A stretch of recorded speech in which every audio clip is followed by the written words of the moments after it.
Hello all! ఇప్పుడు నేనైతే vada sambar recipe చూపించబోతున్నాను. ఈ రెసిపీ చూసుకుంటూ Anuradha and Aravind love story అయితే వినేయండి.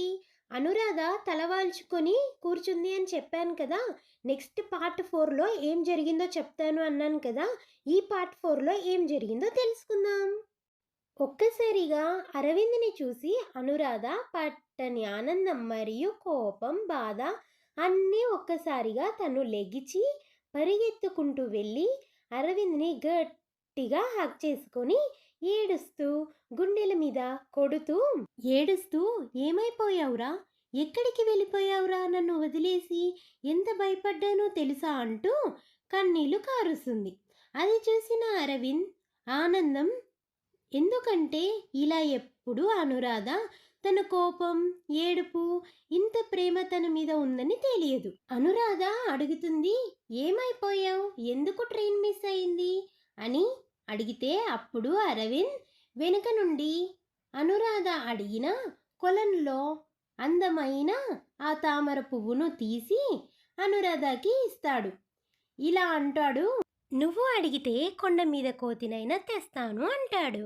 "నువ్వు అడిగితే ఏది అయినా నీకోసం తెస్తాను" అని చెప్తాడు. ఆ పువ్వును చూసి అనురాధ మనసులో అనుకుంటది, తనకి నా మీద ఇంత ప్రేమ ఉందని తెలియదు. అలా ఒక్కసారిగా ఒకరి కళ్ళల్లో ఒకరు చూసుకుంటూ గట్టిగా హగ్ చేసుకొని ఐ లవ్ యూ అని చెప్పుకొని ట్రైన్ ఎక్కి వారు బయలుదేరిన పనిని ముగించుకుంటారు. పెళ్లి చేసుకొని హ్యాపీగా ఆనందంగా ఈసారి నుండి ప్రేమతో తిట్టుకుంటూ కొట్టుకుంటూ వారు జీవిస్తూ ఉంటారు. సో ఉన్న ప్రేమ ఎప్పటికైనా ఏదో విధంగా బయటపడుతుంది. కథ కంచికి మనం ఇంటికి వెళ్దామా మరి? Bye bye. Anuradha and Aravind love story ఇక్కడితో అయిపోయింది. ఈ స్టోరీ మొత్తం పూర్తిగా చూడని వాళ్ళు 4 పార్ట్స్గా పెట్టాను. తప్పకుండా చూసేయండి. అండ్ చాలా బాగా నచ్చుతుంది కూడా మీకు. మీకు ఏదైనా లవ్ స్టోరీ తెలిస్తే నాతో తప్పకుండా షేర్ చేసుకోవడం అయితే అస్సలు మర్చిపోకండి. అండ్ ఈ సాంబార్ వడ రెసిపీ అయితే చాలా చాలా యమ్మీగా ఉంది. అండ్ ఇందులో సీక్రెట్ మసాలా యాడ్ చేశాను. అదొచ్చేసి సాంబార్ కారం అనమాట. ఓన్గా ప్రిపేర్ చేసిన సాంబార్ కారం. మీకు కూడా ఆ సాంబార్ కారం రెసిపీ త్వరలో షేర్ చేసుకుంటాను. అండ్ ఈ వడ సాంబార్ని కూడా ట్రై చేసి ఎలా ఉందో మీరు కూడా టేస్ట్ చేసిన తర్వాతే నాతో షేర్ చేసుకోండి. చాలా చాలా యమ్మీ ఉంటుంది. అండ్ హోటల్ స్టైల్లో లాగా చూపించాను అనమాట.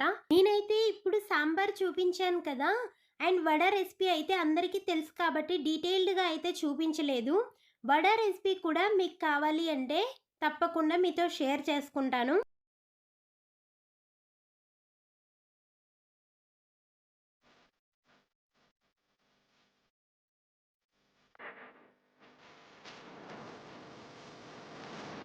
మరి నేను చేసిన ఫుడ్ రెసిపీస్ నచ్చాయా లేదా కూడా నాతో కామెంట్ సెక్షన్లో షేర్ చేసుకోండి. అండ్ ఇంకొకటి ఏంటంటే ఈ లవ్ స్టోరీ మీకు నచ్చిందా లేదా, అండ్ ఈ లవ్ స్టోరీ ఎలా ఉంది ఏంటి అని విని అలా వదిలేయకుండా మీరేమైతే అనుకున్నారు అండ్ ఎలా ఉండాలి అనుకున్నారో కూడా నాతో అయితే తప్పకుండా షేర్ చేయండి. ఇంకొకటి ఏంటంటే సబ్స్క్రైబ్ చేసుకోండి. సబ్స్క్రైబ్ చేసుకోవడం అయితే అస్సలు మర్చిపోవద్దు. లైక్ కూడా చేయండి, నాకు ఎంకరేజ్ చేసినట్టుగా ఉంటుంది. ఉంటాను.